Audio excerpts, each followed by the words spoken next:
All right. Good morning, everybody. Happy Saturday.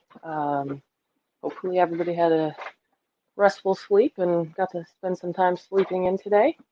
Um, Obviously, we normally do this earlier in the week, but my schedule just didn't permit it. So hopefully, more of you are able to join today.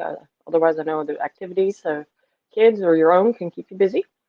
But anyway, let's get started. Today, we're going to be talking about calories and restricting them and what that looks like, and whether or not you should even bother doing that. So, when it comes to a calorie, we have to understand what essentially that means. Uh, Calorie is essentially a unit of energy that is released when certain foods are burned. Usually, this is done in the laboratory, and this is how they determine whether whatever it is you're eating, how many calories that has. Um, Typically, it's the amount of energy it takes to create enough heat to raise the temperature of 1 gram of water by 1 degree Celsius, which is about 1.8 degrees Fahrenheit.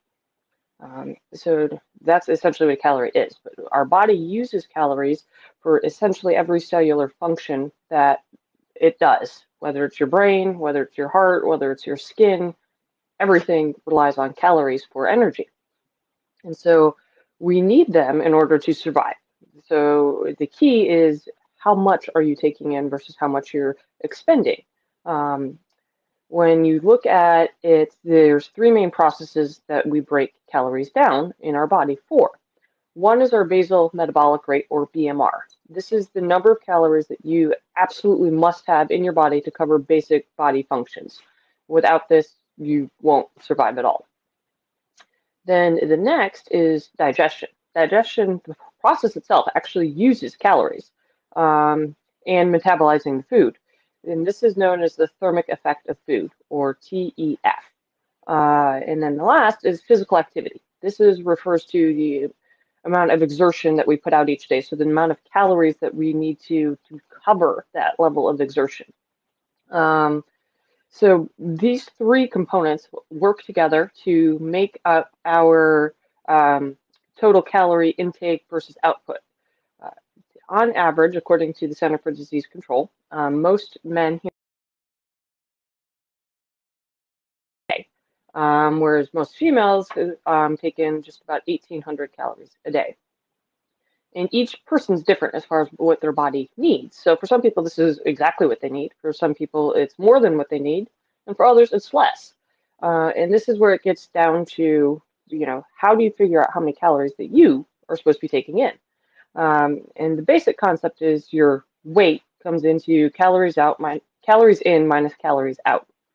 Uh, and while this concept of thermodynamics is true, it doesn't take into account one critical component of calories, is that they're not all created equal.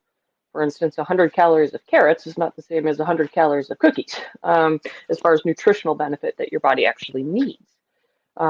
So obviously, a lot of people try to focus on what it is that they're doing with calories. They either try to limit how many calories they're taking in, increase exercise, all of that, and it can get very challenging to calculate it too, and sometimes it's exhausting to keep track of it. So as far as research goes, and more current research is delving into a calorie restriction type diet. And with this, it means that you're taking in a daily caloric intake that's below what is a normal or typical calorie intake, but it's not malnutrition, it's not starving yourself. The key here is to have nutrients that's coming in with the food you're taking in that is what your body needs. Basically, you're making every calorie count in this sense. Um, so sometimes these are referred to as fasting diets, and there's several different varieties. One is like the time restricted feeding, which is where you are limited to consume all of your calories within a certain number of hours each day. Usually it's a 6 to 8 hour window, and then you don't eat outside that window. Another one is an alternate fasting diet, and this is where you eat whatever you want one day, and then you fast the other day with no calories. Then they have the 5-2 eating pattern, which is when you eat whatever you want for 5 days, and then you have 2 days where you are restricting your calories to a certain amount for those 2 days. But it's not obviously to the point where you're starving yourself those days. Uh, so once you know there's different types of options, it can make it very challenging to figure out which one am I supposed to be following. Um, and so researchers are looking at the benefits of these because of the fact that in animal studies, there have been numerous positive relationships between a calorie restricted diet that's providing the most adequate amount of nutrients for those calories and health benefits that they're seeing, including longevity. Um, so it's showing that it helps reduce the oxidative stress that your body's cells are under, which is a toxic byproduct that can actually damage your cells and tissue. Um, so they're looking at those animal studies and trying to then now make them go into human studies as far as is the same benefit being seen from the animal studies to the human studies. One group that's actually focusing on this is the National Institute on Aging, or the NIA, and they've done a couple studies with monkeys, which obviously they're closely related to us, and so they're showing that it allows for those who restrict their calories by 30%. And this study has been ongoing for 20 years, so it's a long-term study. Obviously, it's with monkeys, so it's not necessarily as accurate as it would be for humans, is that those monkeys are showing that they have a lower risk level of conditions like heart disease and cancer and other things like that we are seeing a rise in humans. The NIA also supported a human study, but it was only a 2-year long study, and it was the Comprehensive Assessment of Long-Term Effects of Reducing Intake of Energy, or the calorie, CALERIE study. And this involved 218 young to middle-aged individuals who were either normal weight or moderately overweight. And they were randomly divided into two groups, and this the goal was for them to reduce their intake by 25%.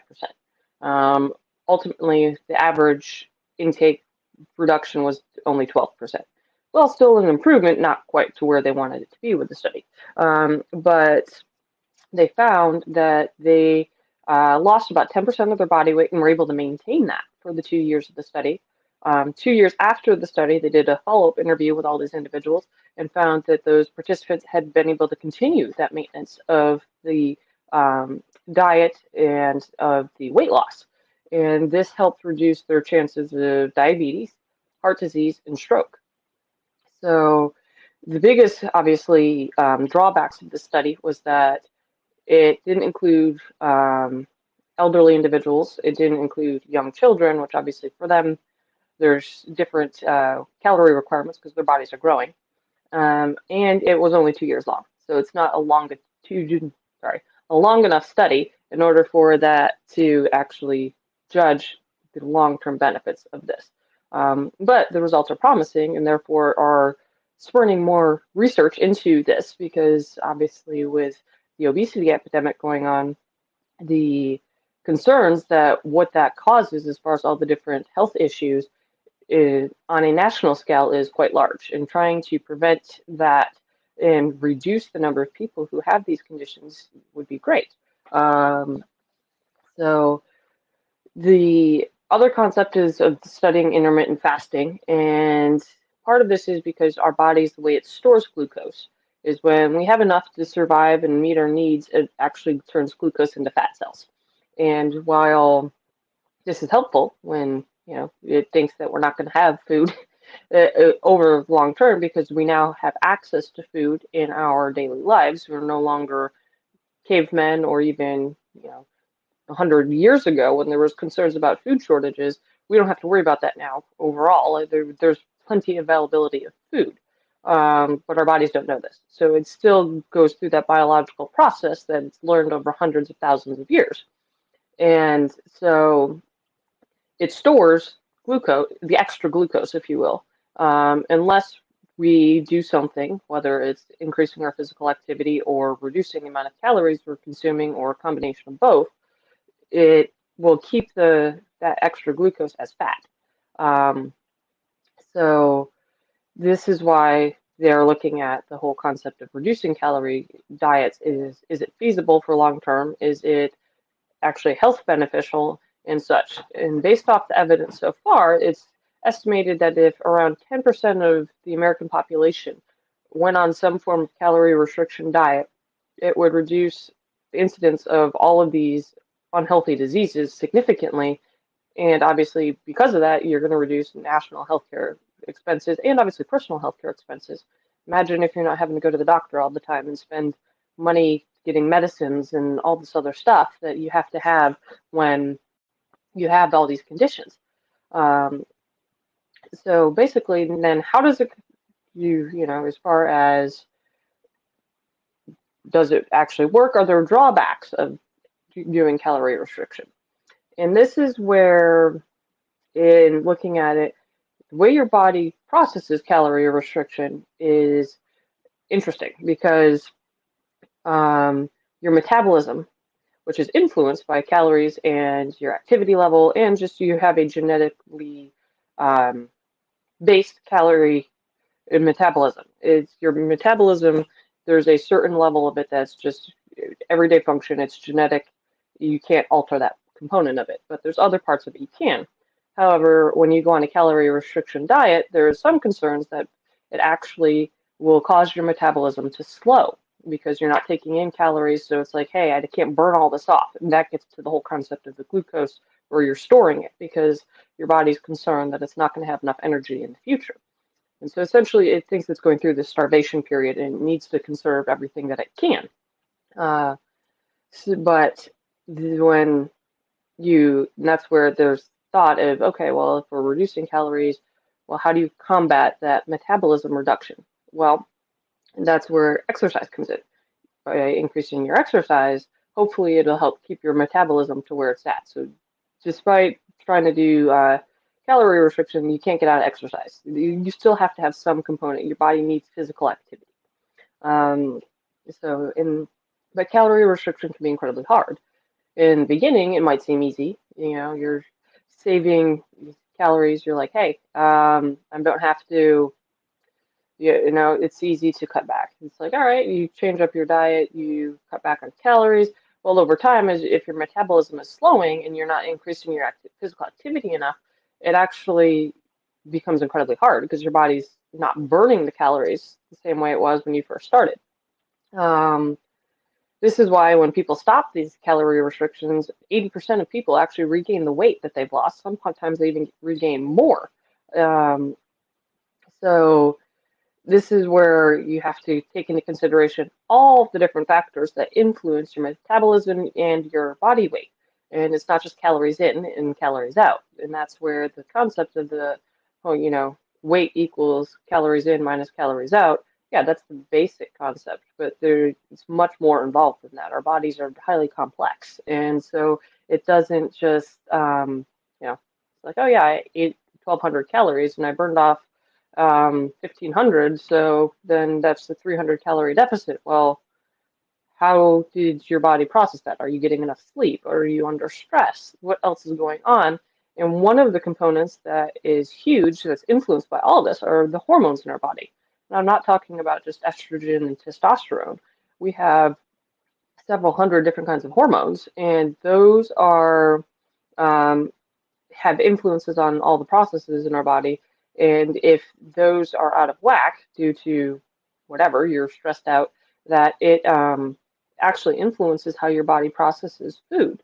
Um, so with hormones, they essentially are like chemical messengers within your body, telling your body to do certain things. One that most people probably know in relation to diabetes is insulin. Insulin is what helps our body get glucose into our cells, so our cells can actually use it as energy. And insulin's a hormone. And if we aren't doing what we need to help get our hormones in check, if you will, then it's going to make it incredibly hard to lose weight. So because if your insulin levels are high in your bloodstream, that means it's not doing its job of getting glucose into your cells. And then other hormones, such as leptin, play a role in our hunger regulation. And certain things cause leptin to be high. Um, and and stress increases cortisol levels, and this can influence, how your body cells actually respond to anything, and how it metabolizes as far as glucose and all that. Cortisol gets us into this fight and flight mode, and then when we have that, then it shuts down certain processes like digestion because our body's thinking it needs to defend itself or flee from some sort of threat. So when we're under constant stress, it impacts our digestive capabilities. Um, and so this is why when we're talking about as far as weight, it's not just calorie-based, restricting calories and all of that. It's about there's so many other factors we have to take into consideration, and this is where it can get incredibly challenging. One of the other issues with reducing calories is that depending on what calories you are taking in, you can end up having nutritional deficiencies. And if you're not taking in the right nutrients in those calories that you are consuming, this can impact all sorts of things, such as you can actually lose muscle, and this is where physical activity component comes in. In order to help maintain muscle while you're trying to reduce calories, you have to have some form of physical activity, and this can be weight bearing. You need to have some sort of resistance because that provides muscle growth. This doesn't mean you have to go crazy as far as training. It just means you've got to do something physical. Um, and along with that, you can cause weakened bones if you're not getting enough nutrients like calcium. It can cause issues with your immunity because if you're putting your body under constant stress where it's not functioning well because it doesn't have enough calories, you're making it do physical activities. It's just your immune system internally doesn't function as well as it would if you have the right nutrients, right physical activity, not overdoing it, but the right amount. And this is why if you're going to go down the path of restricting calories, it's important to talk to a dietitian, or at the very minimum, talk to your primary healthcare doctor, and because they can help guide you in far as making the right decisions when it comes to which foods you should be eating, how much of those foods, what level of physical activity you should have, and then as you continue down the path, you'll be able to come back to them and be like, okay, this is what I've tried this is what I'm seeing, and then they can guide you as far as what your next steps are. Part of this when you're starting is you need to understand what your levels of cholesterol are, what your blood glucose levels are, and this helps you to gauge improvement essentially as you're going down of making changes. You need to understand where you started from. And so once you do that, then you can be like, okay, I need to tweak this a little bit more, or I need to change that. And that's what allows you to make the changes, hopefully to get to a more positive place. One of the things, obviously, you need to understand before you start is what is your basal metabolic rate. And thankfully, nowadays with the internet, there's many calculators you can use. And this helps you to determine what amount of calories that you must absolutely take in every day in order to survive. So when you understand that, then you can start estimating what your daily requirements are to maintain your current weight. And then if you're trying to lose weight, then you determine, okay, well, how many calories do I need to cut out each day in order to start to lose weight? And then when you're going to have all this information all together, now you can start making the changes. And the key is not making dramatic changes. You want to start small.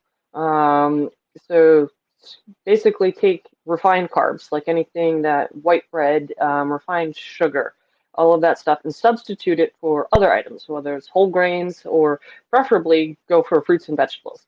Yes, while fruits have sugars, they also have fibers and other nutrients that our body needs. So taking in these sugars, our body can actually process it better than it can when you're taking in refined sugars.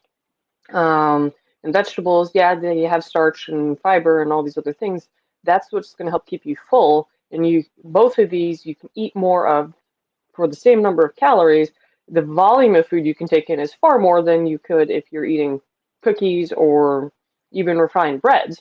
So once you have that into play, it's always key to start your day off having breakfast. You need to have a good breakfast.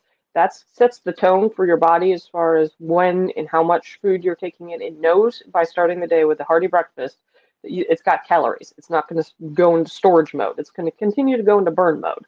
And that is key. I know for some people, breakfast is not their thing. Well, make it so that way you're actually um, eat. Force yourself to eat something in the morning. Don't skip breakfast at all, and then gradually increase what you're eating. The concept is that you should be eating the majority of your calories in the first half of your day because you have the whole day basically to burn that off. And that's why having breakfast is key, making sure you have lunch is key, but also it's the portions at all of those meals is important. Another concept that is also important is keeping your blood sugar level at a steady rate. Typically, this means you're eating something small, even every 3 hours, because you want your body to realize that it's going to have food. It's not starving. Doesn't go into the starvation mode, which means therefore it wants to store everything that you put in it. So by keeping your blood sugar at a consistent level, and just have a snack every 3 hours, it doesn't have to be a huge meal. I mean, but make sure what you're eating is healthy. And ultimately, what you should be doing is whatever calories that you're going to take in for the whole day should be divided up. You have to account for obviously your meals, breakfast, lunch, dinner, and then you also have to account for any snacks that you're going to eat.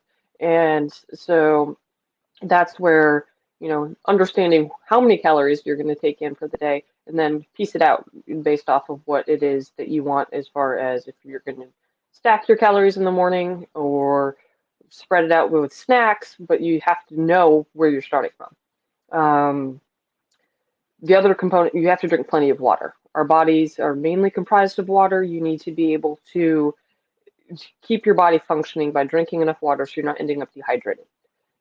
If you end up dehydrated, this affects your metabolism, your digestive system, everything. So this is why drinking usually 8 to 10 glasses of 8 ounces of water a day is key. If you gradually build up more, don't chug it all, space it out throughout the day. But this is to help prevent dehydration. And yes, you might feel full. Yes, you're going to be running to the bathroom. I know that's an issue for me. It's more water I drink, more times I have to visit the bathroom. But I know overall my body's healthier for it. It's helping with weight loss rather than preventing it because you're not dehydrated. Your body just processes things better when it's got hydration. And then it comes down to this can be incredibly challenging. So finding a support system. Find someone who's willing to do this process with you, or at least is encouraging. And you can call and say, "Hey, I'm struggling with this today."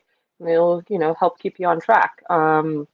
If you need specific help regarding to calorie restriction, there's the Calorie Restriction Society, and they have information and all this as far as tools that you can use. So that way, hopefully, it'll help you go down this path a little easier. But it's important to remember that we're all different. What we need for calories for me versus my fiance versus my kids, each one of us is different. And this is where when you're trying to plan meals and all this other stuff, it can be incredibly challenging. And it really comes down to portion size, and that's where calorie restriction can be key. But it's hard to do all that. And while more research is needed to actually fully understand the benefits of a calorie restriction diet, that, it does seem to have positive outcomes. And that's why if you wanted to go down that path, it's important to actually, get the help of a dietitian, your doctor, someone who has the knowledge and skill set to help get you started and that you can learn from. And then once you get all this yourself, you can apply it and continue to apply it. But they will help you do it safely and sustainably. That's the whole key, is you need to be safe about doing this. And in order to make it sustainable, I mean, you have to enjoy what you're eating. Otherwise, eventually you're going to stop this. And then this gets to the whole yo-yo dieting. Okay, I'm going to restrict calories. You do it for a while. It works well, and then you get tired of the fact that you can't eat what the things that you want to eat. And that's where, you know, you give up and then you start it all over again, however much time has passed later, and you're like, I need to get back on this and all that. So the whole point is to make it sustainable. I know for me, it can be incredibly challenging because there's times, you know, it's like, yeah, I'd like to be able to eat other things, and sometimes I do. I mean, you have to indulge, you have to live, you can't just give up everything, but it's the overall long-term process. How does it look, you know, long-term for you? Can you sustain certain level of calorie intake with physical exertion, along with also managing everything else in your life, stress, sleep, all those things? Um, and when you manage all those lifestyle factors together, that's when you're going to see the difference. That's when you're going to see the change that you want to see. And restricting calories can be one component of that. It's not everything, though. Hopefully, you guys found this helpful. And otherwise, I will see you in this upcoming week's training session. And have a good rest of your weekend. Stay healthy.